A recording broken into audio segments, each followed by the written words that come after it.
اعوذ باللہ من الشیطان اللعین الرجیم بسم اللہ الرحمن الرحیم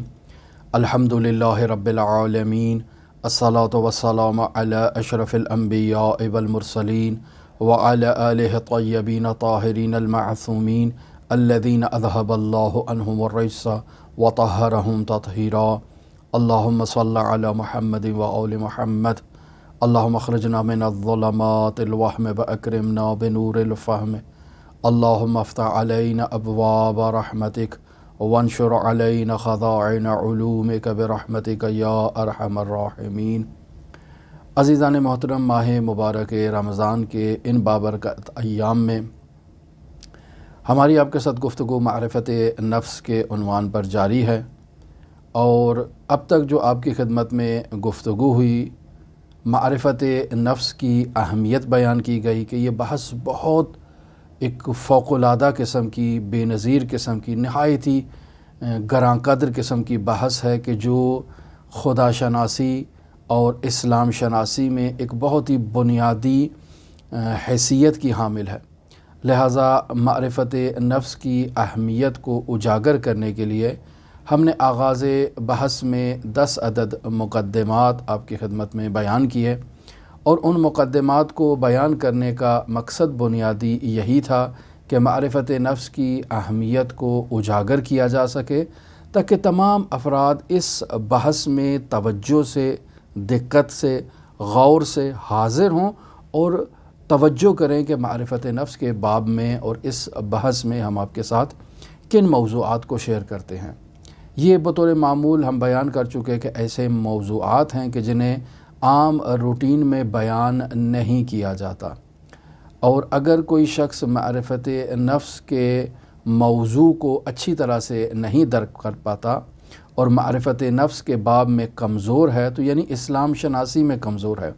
خواہ وہ بہت ہی بڑا فقیہ کیوں نہ ہو، بہت ہی بڑا وہ مفسر قرآن کیوں نہ ہو، اگر وہ معرفت نفس کے موضوع پر، خود شناسی کے موضوع پر وہ کمزور ہے اور خود ہی کو نہیں پہچان سکا، تو جو کچھ بھی اس نے اسلام پڑھا ہے وہ سب بیکار ہے اور کسی فائدے میں نہیں ہے اس کے لیے، کیوں؟ چونکہ وہ خود سے غافل ہے، اور خود شناسی کی بحث بہت اہمیت کی حامل ہے۔ لہٰذا 10 مقدمات بیان کرنے کے بعد ہم نے آپ کی خدمت میں ایک اور موضوع کا آغاز کیا، اور وہ موضوع یہ تھا کہ اس نقطے کو نہایت ہی اہمیت کے ساتھ اجاگر کیا جائے کہ انسان کی حقیقت اس کا یہ جسم نہیں ہے۔ ہم سمجھتے ہیں کہ یہ ہاتھ، یہ کان، یہ آنکھیں، یہ ہونٹ، یہ ناک، یہ گلا، یہ جسم، یہ پیر، یہ ہماری حقیقت ہے۔ لہٰذا بطور معمول ہم اپنی تمام زندگی اسی ظاہر کو اور اسی بدن کو بہتر کرنے میں اور اسے سہولیات فراہم کرنے میں گزار دیتے ہیں، اور اپنی حقیقت سے غافل ہیں کہ جو اس بدن کی تدبیر کر رہی ہے، اور وہ ہماری حقیقت ہمارا نفس ناطقہ ہے۔ بس اس موضوع پر بھی کافی تفصیل سے گفتگو کی آپ کے ساتھ کہ انسان کی حقیقت اس کا بدن نہیں بلکہ اس کا نفس ناطقہ ہے، کہ جو اس بدن سے مافوق ایک حقیقت ہے کہ جسے پہچاننے کے لیے اس موضوع کا ہم نے انتخاب کیا ہے۔ پھر اس کے بعد ایک موضوع نہایت ہی اہم آپ کے ساتھ شروع کیا گیا، اور وہ موضوع تھا کہ انسان کی حقیقت یعنی انسان کا نفس وہ زمان اور مکان کا محتاج نہیں ہے۔ انسان کا بدن زمان و مکان کا محتاج ہے۔ میں یہاں اس وقت جو بیٹھا ہوا گفتگو آپ کے سامنے کر رہا ہوں، میں یہاں اس مکان کا محتاج ہوں، اس ممبر کا اور اس کرسی کا محتاج ہوں کہ جس کے اوپر میں بیٹھا ہوں۔ یہ زمان جو سیکنڈوں کے اندر اور منٹوں کے اندر اور گھنٹوں کے اندر جو گزر رہا ہے، میں اس زمان کو گزار رہا ہوں اور اس زمان کا بھی محتاج ہوں۔ میرا بدن ان چیزوں کا محتاج ہے اور ان سے خالی نہیں ہو سکتا،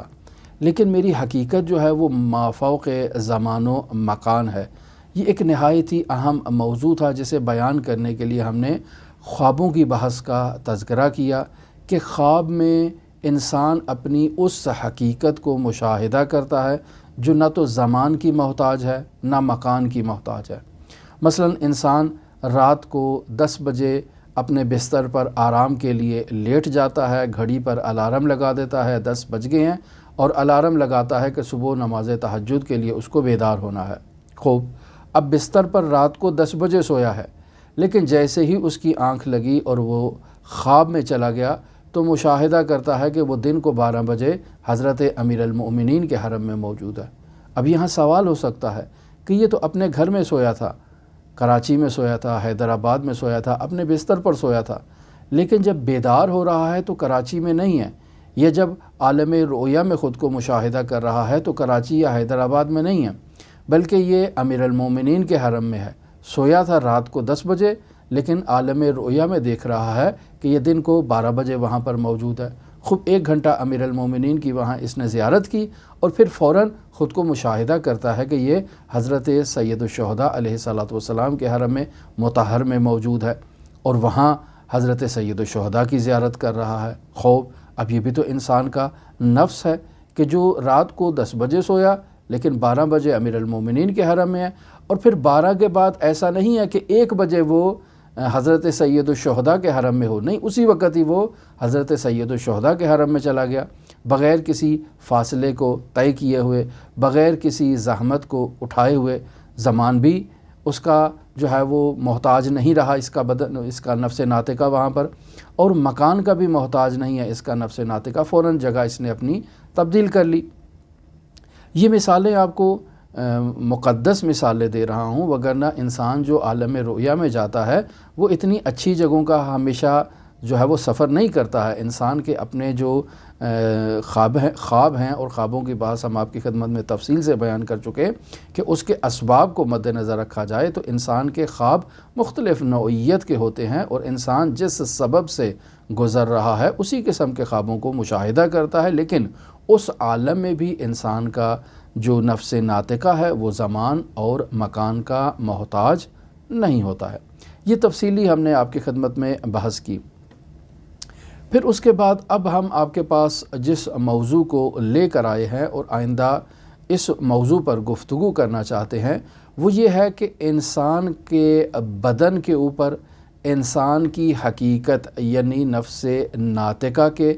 آثار ظاہر ہوتے ہیں، یعنی انسان کا نفس ناطقہ اس بدن کو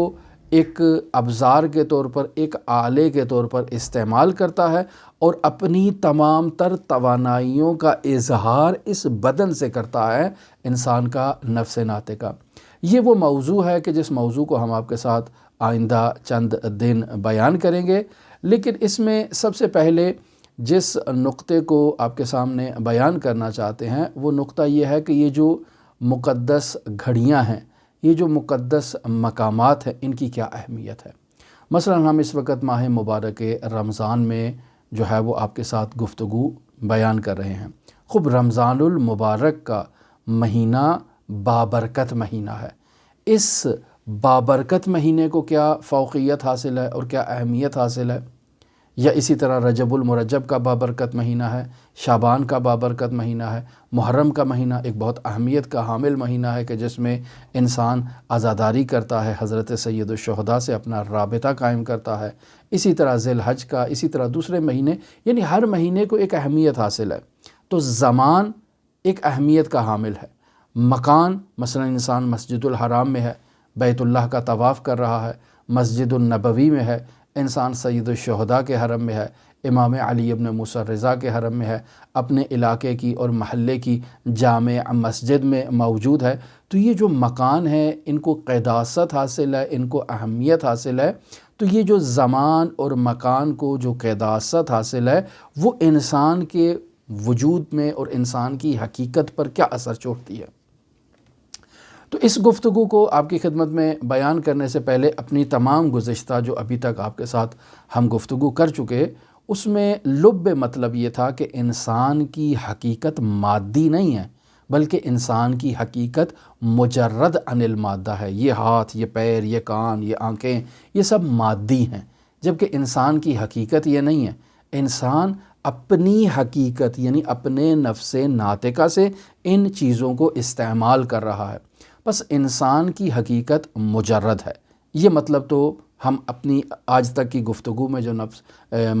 مسائل نفس آپ کے سامنے بیان کیے، مباحث نفس، معرفت نفس، ان میں یہ بیان کر چکے کہ انسان کی حقیقت مادی نہیں ہے، بلکہ انسان کی حقیقت مجرد عن المادہ ہے۔ اب جب مادی نہیں ہے انسان کی حقیقت، تو یہ انسان کی حقیقت زمان و مکان کی پابند نہیں ہے، زمان و مکان کی محتاج بھی نہیں ہے۔ بس اگر انسان کی اس حقیقت کی راہ میں کوئی رکاوٹ ایجاد نہ ہو،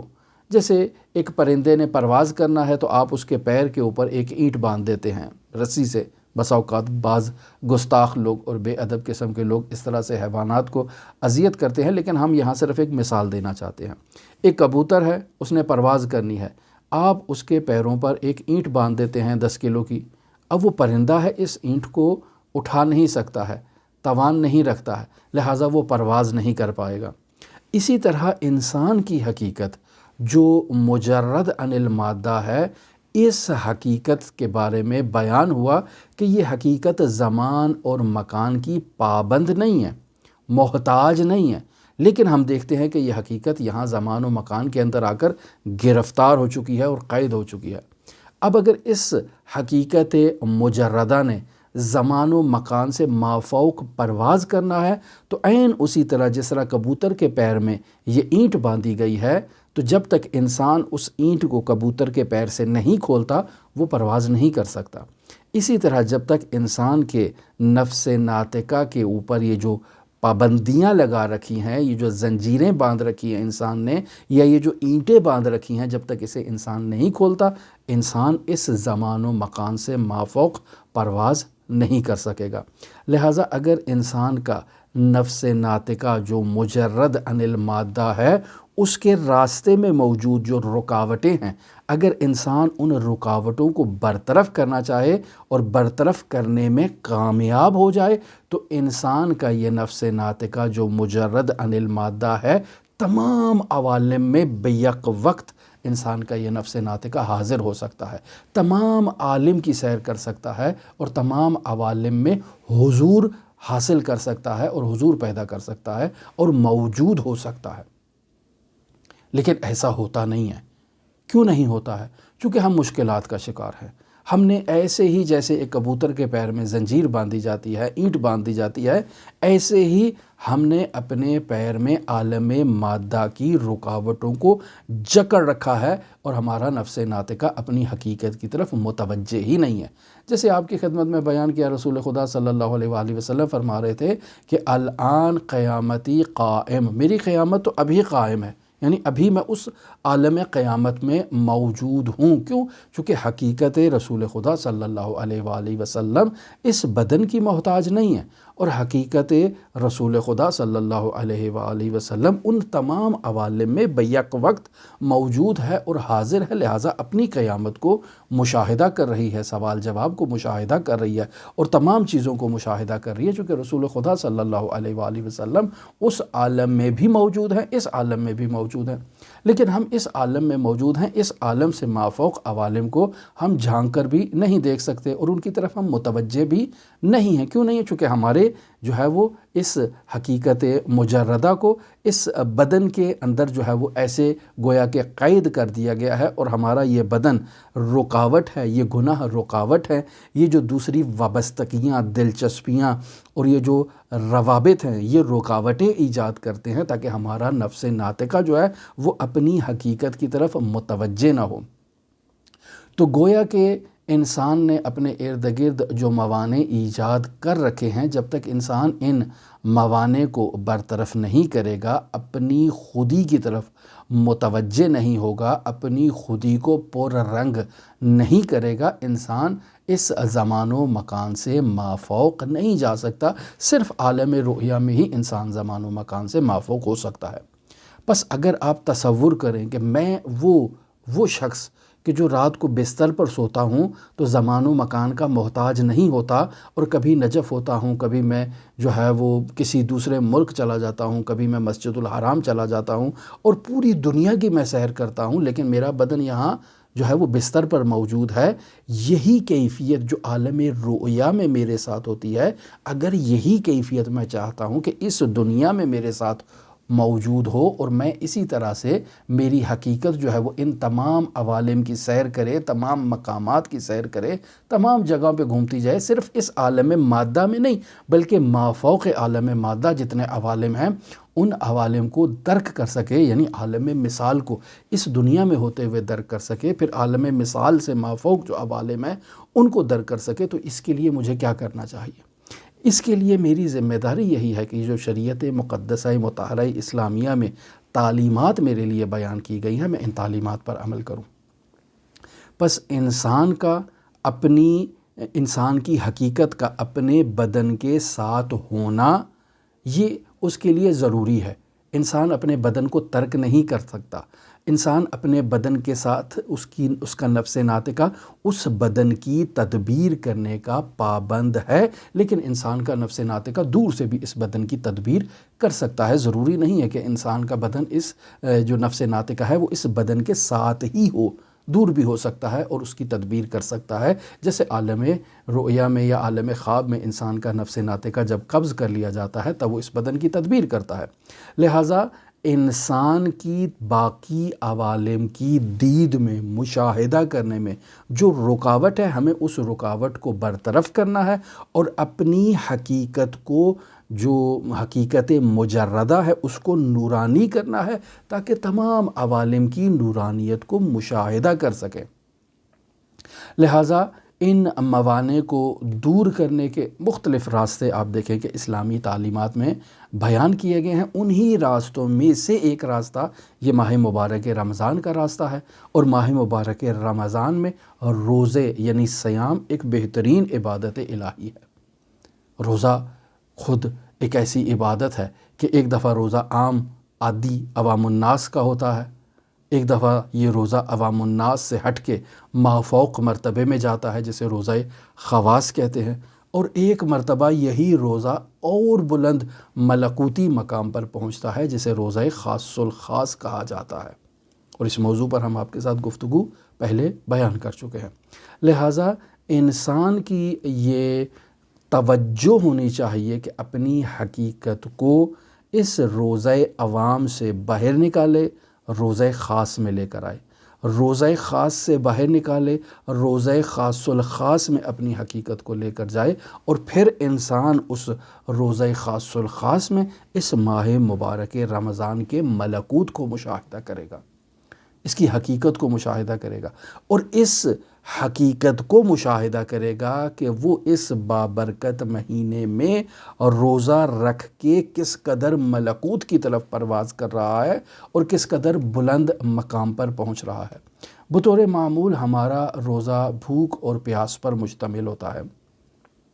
ہم بھوک اور پیاس کے مرحلے سے آگے بڑھتے ہی نہیں ہیں جو روزہ عوام ہے، اور اس سے بڑھ کر مرتبہ انسان حاصل کرے، اور اس سے بڑھ کر انسان اوپر جائے اور اپنی حقیقت کو اس بدن پر حکومت قرار دے، یعنی انسان کی حقیقت، اس کا نفس ناطقہ اس بدن پر حاکم ہو جائے، تب انسان اپنے وجود میں اس روزے کے خواص کو مشاہدہ کرے گا کہ اس نے روزہ رکھا ہے تو یہ روزہ اسے بھوک کے علاوہ اور خواص جو انسان کے لیے لے کر آ رہا ہے وہ اس کی زبان کا کنٹرول ہے۔ انسان زیادہ گفتگو نہیں کرے گا ماہ مبارک رمضان میں، برعکس اپنی زبان کو ذکر الہی سے معطر کرے گا، اپنی زبان کو تلاوت قرآن سے معطر کرے گا، اپنی زبان کو دعاؤں کے قراءت سے معطر کرے گا۔ تو یہ رمضان المبارک کی ایک ملکوتی تصویر ہے کہ جو انسان کو اس ماہ صیام میں اس آتش اور بھوک کے نتیجے میں انسان کو نصیب ہوئی ہے، اور وہ کم حرفی ہے، اور انسان کی زبان کا استعمال جو ہے وہ صرف اور صرف ذکر الہی کے لیے ہے۔ لہٰذا ماہ مبارک رمضان بہت بابرکت مہینہ ہے، اور اس مہینے میں انسان وہ ملکوتی سفر جو عام روٹین میں انسان نے لمحہ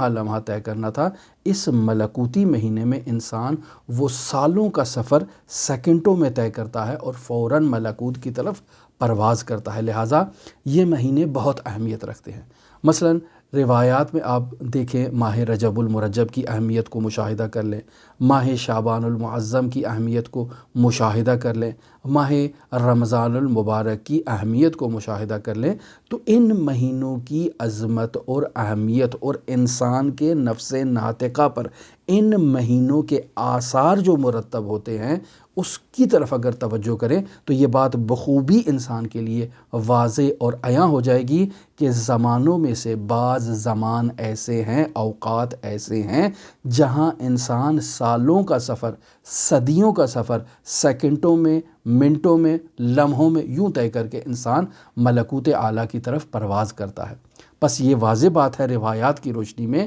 کہ زمانوں میں بعض زمان ایسی خصوصیت کے حامل ہیں کہ جس میں انسان کا نفس ناطقہ جو مجرد عن المادہ ہے اس کو پرواز کرنے کی جو سعادت ہے اس کی دوبالا ہو جاتی ہے اور وہ بہت تیزی کے ساتھ ملکوت اعلیٰ کی طرف پرواز کرتا ہے۔ اسی طرح بعض مکانوں کو بھی یہ خصوصیت حاصل ہے کہ ان مکانوں میں اگر جا کر انسان جو ہے وہ خداوند متعال کی عبادت کرے تو وہ مکان بھی انسان کے نفس ناطقہ کو صعود دلانے میں اور ترقی دلانے میں اپنا کردار ادا کر سکتے ہیں۔ جیسے بیان ہوا مسجد الحرام ہے، مسجد النبوی ہے، عتبات عالیات حضرات ائمہ معصومین علیہم الصلاۃ والسلام کے مقدس مقامات، جامع مساجد، جہاں آپ دیکھیں کہ رمضان المبارک میں یہ مؤمنین وہاں دعا کرتے ہیں الغوث الغوث خلصنا من النار یا رب، تو کیسی مناجات وہاں پر ہوتی ہیں۔ تو ان مقدس مقامات پر انسان اگر جا کر خداوند متعال سے رابطہ قائم کرے، اور مہینہ کون سا ہے، زمان کون سا ہے، رمضان المبارک کا ہے، مکان کون سا ہے، ایک مقدس مقام مسجد الحرام کا ہے، تو یہ دو مقام مل کر، یعنی یہ دونوں زمان اور مکان مل کر انسان کے نفس ناطقہ کو جو مجرد عن المادہ ہے اس کو صعود دیتے ہیں اور پرواز دیتے ہیں تاکہ یہ انسان ملکوت اعلیٰ کی طرف جو ہے وہ چلا جائے۔ لہٰذا آپ دیکھیں انسان کا ایک عمل مضاعف ہو جاتا ہے، اور انسان کا یہ جو عمل مضاعف ہوا چند برابر جو اس کا اجر ملا، اور عام اور روٹین کے دوسرے ایام میں اور دوسرے مقامات پر یہ جو اس کو جو اہمیت حاصل نہیں تھی، یہ جو اس کو ترقی رمضان میں مل رہی ہے، یہ عام ایام میں اس کو ترقی نہیں ملنی تھی، تو یہ اس بات کی واضح دلیل ہے کہ انسان اگر اپنے نفس کی حقیقت مجردہ کو درک کر لے تو یہ اس فلسفے کو بھی درک کر پائے گا کہ یہ مضاعف کیوں ہے، رمضان المبارک میں یا رجب المرجب میں اتنا ثواب کیوں ہے، یہ زمان میں اور یہ مکان بالخصوص کہ جس مکان میں جا کر انسان اللہ کی عبادت کر رہا ہے اس مکان کو یہ فوقیت اور یہ اہمیت کیوں حاصل ہے۔ انسان بطور معمول اپنی حقیقت اپنا جسم سمجھتا ہے، جبکہ اس کی حقیقت اس کا جسم نہیں ہے۔ انسان کا نفس ناطقہ اپنی تمام تر توانائیوں کو اس جسم کے ذریعے سے ظاہر کرتا ہے، اور یہ جسم انسان کے نفس ناطقہ کی توانائیوں کے اظہار کا محور اور محل اور مقام ہے کہ جہاں سے وہ توانائیاں ظاہر ہوتی ہیں۔ مثلاً آپ انسانوں کے چہروں کو دیکھنا شروع کر دیں، انسان کی آنکھوں کو دیکھنا شروع کر دیں، انسان کی ہتھیلیوں کو دیکھنا شروع کر دیں، انسان کے پیروں کے تلووں کو مشاہدہ کرنا شروع کر دیں۔ ایک آپ ایسا تجربہ کریں، مختلف جب افراد کے اوپر آپ یہ تجربات کریں گے تو آہستہ آہستہ آپ کے وجود میں ایک ایسا ملکہ ایجاد ہو جائے گا کہ آپ شخص کے چہرے کو دیکھ کے اس کے بارے میں فیصلہ کر سکتے ہیں اور بتا سکتے ہیں کہ اس کا مزاج کیسا ہے، اس کی اخلاقیات کیسی ہیں، اس کا طرز زندگی کیسا ہے۔ یہ بات اس چیز کی طرف توجہ کریں، کیسے قدیم میں زمانے قدیم میں اطباء انسان کا چہرہ دیکھ کے بتا دیتے تھے کہ یہ شخص کون سی بیماری میں مبتلا ہے۔ ان کو ضرورت نہیں پڑتی تھی کہ وہ نبض انسان کی چیک کریں۔ البتہ یہ بھی ایک بہت بڑی مہارت ہے کہ انسان کی جو ہتھیلی کی نبض ہے، بعض اطباء اس ہتھیلی کی نبض چیک کر کے وہ بتا دیتے تھے کہ اس کے جسم کے کون کون سے حصے میں کیا کیا مشکل ایجاد ہے۔ فوراً بتا دیتے تھے، یہ ایک چند سیکنڈ کی. جبکہ آج آپ اطباء کو مشاہدہ کریں تو وہ جب تک کہیں اس کا الٹرا ساؤنڈ نہیں ہوتا، اس کا ٹیسٹ نہیں ہوتا، اس کا فلاں ٹیسٹ نہیں ہوتا، ہم نہیں بتا سکتے. اگر آپ کسی آج کے دور میں کسی ڈاکٹر کو کہیں کہ یہ مریض ہے، اس کا ہاتھ چیک کرو، اس کی نبض چیک کر کے بتاؤ کہ اس کو کیا ہے، وہ کہا مجھے نہیں معلوم. کیوں؟ چونکہ اس نے یہ تجربہ نہیں کیا ہے. اس نے اپنے نفس ناطقہ کو اس قدر قوی نہیں کیا کہ وہ انسان کے اس طرح سے ہاتھ کی نبض چیک کر کے وہ بتا سکے. کیوں؟ کیونکہ اس نے ان چیزوں پہ مہارت حاصل نہیں کیا. لہٰذا آپ نے دیکھا ہوگا قدیم الزمان میں ہماری جو بزرگ خواتین ہوتی تھیں، ان کے سامنے جب کوئی خاتون آئے تو وہ دیکھ کے بتا دیتی تھیں کہ یہ خاتون مجرد ہے، یہ شادی شدہ ہے یا غیر شادی شدہ ہے. خوب اگر شادی شدہ ہے تو اس کو حمل ہے یا نہیں ہے، اور اگر اس کو حمل ہے تو کتنے مہینوں کا ہے اور کتنے وقت کے بعد اس کو ڈلیوری ہو گئی. یہ کہاں سے ساری چیزیں ہوتی تھیں؟ یہ باقاعدہ مطالعے سے تھا. یعنی انسان کا نفس ناطقہ اپنے اس بدن کے اوپر جو ہے وہ اس قدر حاوی ہو جاتا ہے، اور پھر یہ بدن کے ذریعے سے نفس ناطقہ مختلف انسانوں کا معائنہ کرتا ہے، مطالعہ کرتا ہے، اور ان کے مطالعے سے انسان کا نفس ناطقہ اس قدر قوی ہو جاتا ہے، چہرہ دیکھ کے بتا دیتا ہے کہ یہ اس کا چہرہ زرد رنگ ہے تو اس کو کون کون سی بیماریاں ہو سکتی ہیں، اس کا چہرہ جو ہے وہ اس وقت اس رنگت میں ہے تو کیا مشکلات ہیں، اس کی آنکھوں کے گرد جو ہلکے پڑے ہوئے ہیں اس کی کیا علامت ہے، آنکھوں کے اندر جو رنگ ہے، جو سرخ رنگ کی بعض اوقات نسیں ہیں، وہ کس بات کی علامت ہے. تو یہ انسان مہارت سے ان چیزوں تک پہنچتا ہے.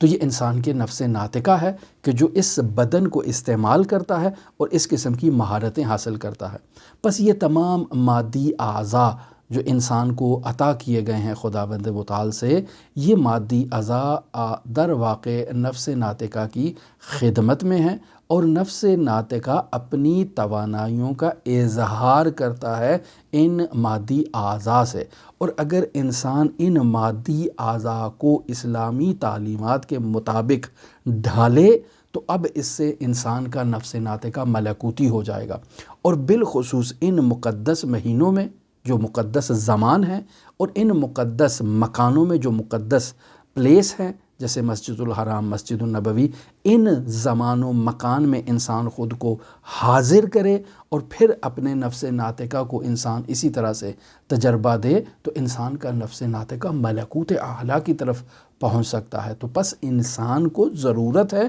کہ وہ اپنے بدن کو اپنے نفس ناطقہ کے اختیار میں دے. مثلاً آپ نے یہ روایت سنی ہوگی کہ مثلاً مسجد الحرام کو جو اس قدر اہمیت حاصل ہے مقدس مقامات میں، کیوں مقدس مقامات میں مسجد الحرام اور خانہ کعبہ کو اہمیت حاصل ہے؟ خانہ کعبہ تو در واقع پتھروں کا مجموعہ ہے، اس پر ایک غلاف لٹکایا ہوا ہے، اس کے اوپر سونے سے کچھ آیات لکھی ہوئی. کیا اس کو قداست کیوں حاصل ہے؟ کیونکہ یہ مسجد الحرام جسے ہم مشاہدہ کر رہے ہیں، یہ در واقع مسجد الحرام ایک معنوی مقام ہے، اور اسی معنوی مقام کے بالکل اوپر بیت المعمور ہے.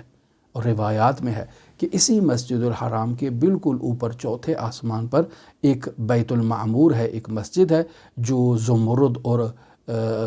یاقوت سے بنی ہوئی ہے، جسے بیت المعمور کہتے ہیں. اور پھر بیت المعمور سے اوپر جب آپ صعود کریں گے تو ساتویں آسمان پر عرش الہی ہے جسے فرشتوں نے حمل کر رکھا ہے. امام جعفر صادق علیہ الاف و تحیت و ثنا کی ایک روایت موجود ہے کہ اگر عرش سے ایک پتھر کو پھینکا جائے تو وہ سیدھا بیت المعمور پر آ کر گرے گا، اور اگر بیت المعمور سے ایک پتھر کو پھینکا جائے تو سیدھا خانہ کعبہ کی چھت کے اوپر آ کر گرے گا. اور یہ روایت باقاعدہ بہار الانوار جلد نمبر 55 اور صفحہ نمبر 8 کے اوپر موجود ہے. بس معلوم ہوا کہ وہ مکان کو قداست حاصل ہے. اگر انسان مسجد الحرام میں جائے اور وہاں خانہ کعبہ کے گرد کھڑا ہو کر طواف کرے اور خانہ کعبہ کے گرد نماز پڑھے اور خانہ کعبہ کے سامنے کھڑا ہو کر وہ خداوند متعال سے مناجات کرے تو ظاہراً اس کا بدن خانہ کعبہ سے متصل ہو رہا ہے اور خانہ کعبہ سے وہ جو ہے وہ اس کی طرف اس کی توجہ ہے، لیکن حقیقت انسان کا نفس ناطقہ اس خانہ کعبہ سے صعود کرتے ہوئے بیت المعمور تک پہنچے گا. اور پھر اگر انسان کے اندر یہ توان اور صلاحیت ہو تو انسان بیت المعمور سے عرش معلیٰ تک بھی پہنچنے کی صلاحیت رکھتا ہے. لیکن بطور معمول ہم ایسا نہیں کر پاتے ہیں۔ لیکن پھر بھی کوئی بھی انسان ہو، اگر وہ خانہ کعبہ میں جائے تو اپنے وجود میں ایک معنوی اثر کو مشاہدہ ضرور کرتا ہے۔ کیوں؟ چونکہ یہ اس مکان کی قداست ہے، اور اس مکان کے اوپر بیت المعمور کا جو اشراف ہے اور بیت المعمور کا جو اس مکان کے اوپر اثر ہے، اس وجہ سے اس مکان کو قداست حاصل ہے۔ اور بیت المعمور کے اوپر جو عرش الہی کو ایک جو حاصل ہے قداست، اس وجہ سے یہ تمام ایک وہ ملکوتی پلیس بن چکا ہے کہ جو بھی انسان وہاں جاتا ہے خود کے اندر ایک ملکوتیت کو، ایک معنویت کو مشاہدہ کرتا ہے، اور اس چیز کو مشاہدہ کرتا ہے کہ اس کا ملکوت سے رابطہ ہوا۔ وہ خود کے اندر ایک تبدیلی محسوس کرتا ہے، وہ یہ محسوس کرتا ہے کہ اسے اس معنوی مقام پر آ کر کچھ چیز محسوس ضرور ہو رہی ہے کہ جو باقی دوسرے مقامات پر اسے وہ معنویت محسوس نہیں ہو رہی تھی۔ یہ کون محسوس کر رہا ہے؟ انسان کا نفس ناطقہ اس بات کی قضاوت کرتا ہے کہ یہ مقام عام عادی مقامات جیسا نہیں ہے۔ اسی طرح انسان جب سید الشہداء کے حرم میں جاتا ہے، جب انسان امیر المؤمنین کے حرم میں جاتا ہے، جب امام علی ابن موسیٰ الرضا کے حرم میں جاتا ہے، تو وہاں انسان اس قداست کو بھی محسوس کرتا ہے کہ یہ مقامات بھی گو کہ بیت اللہ نہیں ہیں، لیکن ان کی اپنی ایک قداست ہے، ان کا ایک اپنا مقام ہے۔ لہٰذا گو کہ یہ پتھر سے بنے ہوئے ہیں، گو کہ یہ سنگ مرمر سے بنے ہوئے ہیں، گو کہ یہ جالیاں فولاد کی، سونے کی، چاندی سے بنی ہوئی ہیں، لیکن ان کو ایک قداست حاصل ہے، اور وہ قداست ان مقامات کے اندر موجود امام معصوم کے وجود اطہر کی بدولت اس تمام حرم مطہر کو اور تمام جو پلیس ہے اس کو وہ قداست حاصل ہو چکی ہے امام کے وجود بابرکت سے، رسول خدا صلی اللہ علیہ وآلہ وسلم کے وجود بابرکت سے۔ انسان اگر جسم کو لے کر جائے گا اور جسم سے مس کرے گا تو جسم اور جسم کا رابطہ ہوگا، اس کو کچھ محسوس نہیں ہوگا، وہ اس قداست کو درک نہیں کر پائے گا۔ وہ جالی سے جا کے لپٹ تو جائے گا، لیکن اس کو وہ معنویت اور وہ طہارت اور وہ ملکوتیت اس کو محسوس نہیں ہوگی، مگر یہ کہ انسان اپنے نفس ناطقہ کے ذریعے سے اور نفس ناطقہ کو قوی کرنے کے ذریعے سے، پاکیزہ کرنے کے ذریعے سے انسان اگر ان مقدس مقامات پر جائے تو خود امام علیہ السلام سے جا کر وہ باقاعدہ مشاہدہ کرے گا اور گفتگو کرے گا، اشہد انک تسمع کلامی و ترد سلامی، باقاعدہ اس چیز کا وہ مشاہدہ کرے گا۔ اور ایسے افراد آپ تاریخ میں دیکھ لیں، متعدد افراد ہیں، حرم میں آتے ہیں، السلام علیک یا ابا عبداللہ، وہاں سے جواب آتا ہے وعلیک السلام، اور وہ اس جواب کو سنتا ہے۔ یہ کیسے ہے؟ اس نے اپنے نفس ناطقہ کو وہ قداست دی ہے۔ بس انسان تمام عوالم سے رابطہ قائم کر سکتا ہے، اس میں کسی قسم کی کوئی مشکل نہیں ہے، منتہا انسان کو یہ چاہیے کہ وہ اپنے نفس ناطقہ کو قوی کرے۔ اور تمام زمانوں میں اور مکانوں میں بعض زمان اور مکان ایسے ہیں کہ جن کو یہ خصوصیت حاصل ہے کہ اگر وہ زمان اور مکان اس نفس ناطقہ کی تربیت کریں تو انسان کو ملکوت اعلیٰ پر پہنچا سکتے ہیں۔ مثلاً آپ دیکھ لیں کہ روایات میں یہ مطالب بالکل واضح طور پر موجود ہیں۔ مثلاً آپ رجب مرجب سے متعلق اس روایت کو دیکھیں، رسول خدا صلی اللہ علیہ وآلہ وسلم فرماتے ہیں من صام یوما من رجب، جو شخص رجب کے مہینے میں ایک دن روزہ رکھتا ہے، تباعدت عنہ النار، تو اس سے آگ دور ہو جاتی ہے۔ اچھا یا رسول اللہ بتائیے کتنی دور ہو جاتی ہے؟ مسیرۃ مئۃ سنۃ، 1 سال کی مسافت سے دور ہو جاتی ہے۔ یعنی اگر انسان ظاہری طور پر اگر ہم اس کو محسوس کریں، بدنی طور پر انسان ایک گاڑی پر بیٹھ جائے اور 1 سال مسلسل سفر کرتا رہے تو 1 سال کے بعد وہ اگر کیلکولیٹ کرے کہ میں نے اس 1 سال میں کتنے کلومیٹر سفر کیا ہے، ایک روزہ رکھنے سے اتنے 1000 کلومیٹر جو ہے نا وہ میرے سے آگے جہنم کی آگ جو ہے وہ دور ہو گئی ہے۔ یہ تو مادی ہے، لیکن اگر انسان کا نفس ناطقہ سفر کرنا شروع کرے اور جو زمان و مکان کا پابند نہیں ہے، 1 سال تک اگر وہ اس طرح سے نوری سفر کرتا رہے تو پھر آپ دیکھیں کس قدر وہ جو ہے وہ جہنم کی آگ انسان سے دور ہو جائے گی۔ کیا؟ رجب المرجب میں 1 روزہ رکھنا ہے۔ لیکن اگر انسان عام عادی ایام میں ایک روزہ رکھ لیتا ہے تو وہ اعزاز جو ماہ رجب کو حاصل ہے وہ باقی ایام کو حاصل نہیں ہے۔ یہ روایت ثواب الاعمال و عقاب الاعمال میں شیخ صدوق رحمۃ اللہ علیہ نے صفحہ نمبر 53 کے اوپر نقل کی ہے۔ یا مثلا رسول خدا صلی اللہ علیہ وآلہ وسلم اسی روایت کے ذیل میں فرماتے ہیں من صام ثلاثۃ ایام منہ، جو شخص ماہ رجب المرجب کے مہینے میں 3 دن روزہ رکھتا ہے وجبت لہ الجنہ، اس کے اوپر جنت واجب ہو جاتی ہے، اب یہ شخص جنتی ہے۔ امام محمد باقر علیہ الاف و تحیت و ثنا سے روایت ہے کہ رجب نہر فی الجنت، یہ جو رجب کا مہینہ ہے یہ جنت میں ایک نہر کا نام ہے، اشد بیاضاً من اللبن، کہ جو دودھ سے بھی زیادہ سفید ہے یہ نہر، وَأَحْلَى مِنَ الْعَسَلِ، اگر کوئی اس نہر سے آب شرب کرنا چاہے تو یہ شہد سے زیادہ شیریں ہوگی۔ من صام یومن من رجب، جو رجب کے مہینے میں ایک روزہ رکھتا ہے، سقاہ اللہ من ذالک النہر، اللہ اسے اسی نہر سے سیراب کرتا ہے۔ شیخ صدوق من لا یحضرہ الفقی، جلد نمبر 2 اور صفحہ نمبر 92 پر یہ روایت شیخ صدوق نے نقل کی ہے۔ پس انسان کی حقیقت مجرد عن المادہ ہے، لیکن اس کے باوجود اگر انسان اپنے اس بدن کو جو مجرد نہیں ہے مادی ہے، اس بدن کو بھوک دیتا ہے، پیاس دیتا ہے، رمضان المبارک کے روزے رکھتا ہے، رجب المرجب کے روزے رکھتا ہے، تو انسان کا وہ نفس ناطقہ قوی ہو جاتا ہے،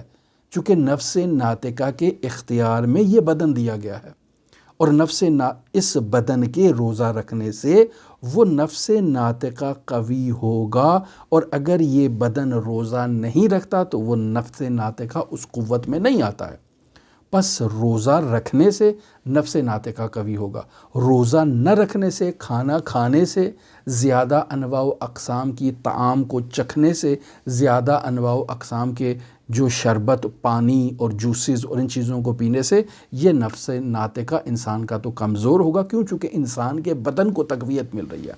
بس جس قدر انسان کا یہ مادی پہلو مضبوط ہوگا، نفس ناطقہ کا مرتبہ اور اس میں جو ہے نا وہ ضعف آتا جائے گا، اور جس قدر انسان کا یہ مادی بدن جو ہے وہ کمزور ہوگا، نفس ناطقہ جو ہے وہ اس کو عروج ملے گا اور وہ توانائی میں آئے گا۔ روایات سے یہ بات بالکل واضح ہے۔ لہٰذا انسان کو یہ چاہیے کہ وہ اپنے نفس ناطقہ کو قوی کرے۔ ہم دیکھتے ہیں کہ ایک شخص کو میں نے جوانی میں دیکھا ہے، اب بڑھاپے میں اگر وہ میرے شخص سامنے آ جائے تو میں اس کو پہچان لوں گا، حالانکہ 50 سال 60 سال میرا اور اس کا کوئی رابطہ نہیں ہوا ہے، ہماری آپس میں ملاقات نہیں ہوئی ہے، لیکن میں نے جوانی میں دیکھا ہے اور اب بڑھاپے میں اس کو پہچان رہا ہوں، تو اس کا مطلب یہ ہے کہ میرے نفس ناطقہ نے میری ان آنکھوں کا استعمال کیا ہے اور اس قدر ان آنکھوں سے قوت حاصل کر لی ہے کہ میں اس شخص کو پہچان سکتا ہوں جس کو میں نے جوانی سے دیکھا ہے۔ خوب، پس انسان کا نفس ناطقہ ان آنکھوں کا زیادہ استعمال کرتا ہے اپنے جسم کے باقی اعضاء کی نسبت۔ پس انسان اگر اپنے نفس کو